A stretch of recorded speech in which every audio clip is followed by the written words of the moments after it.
Joan referred to this morning. You see, I think what happened is women outsmarted themselves.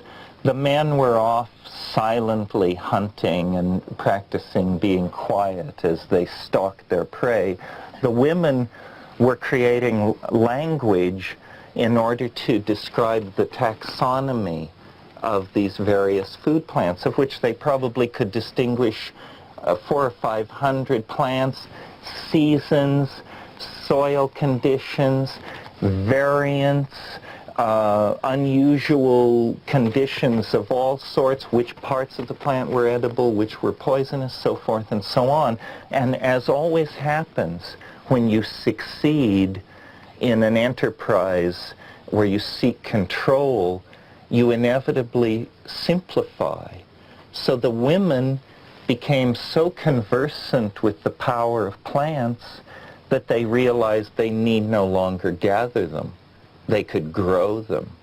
And then they realized they wouldn't, of course, grow all the plants they knew about. They would only grow those plants that grew easily, produced large fruit, and had a big payback. And suddenly, the women undercut their own power base, and it became possible to silently practice very dulling agriculture. And the gods then became not the gods of the orgy and the hunt and the wild plants, but the gods became corn gods and wheat gods. And it became important to be able to get up early in the morning and walk off to your field and weed, and less important to be able to ecstatically prophesy and have visions.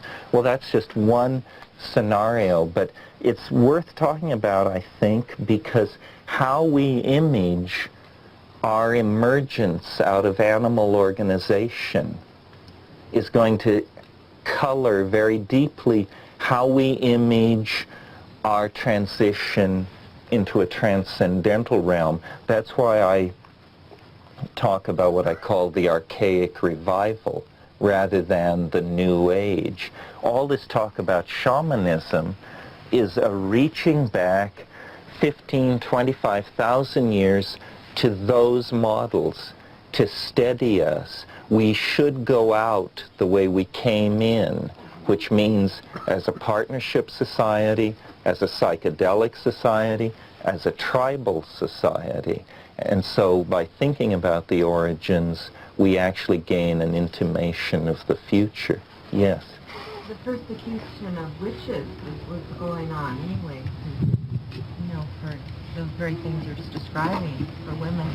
Oh yeah, I mean, it is all of a piece. The suppression of women, it's a complicated thing. I mean, it has to do with solar calendars, which gained prominence with the invention of agriculture.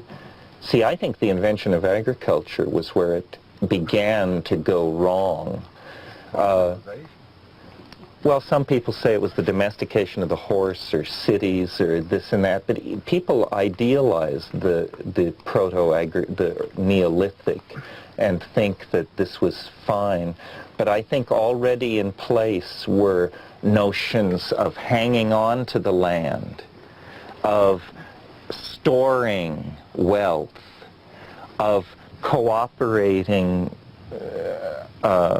coerced cooperation in the production of food, a simplified vocabulary about nature. All of these things were put in place by the Neolithic. But, you know, Arthur Young, some of you may know his theories, he has this idea that every state of freedom is accomplished by a descent into a state of bondage.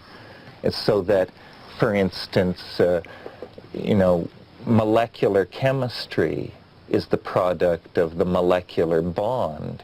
If you have chemical systems with so much energy that there can be no molecular bonding, then all you have is atomic chemistry. You have not the possibility of organic chemistry. So the coming and going of the male ego, the coming and going of the repression of women and the feminine seems to be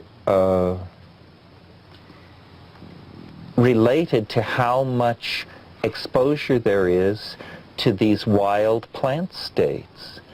Because that, you see, women come up against it because they bury the dead, they birth the living.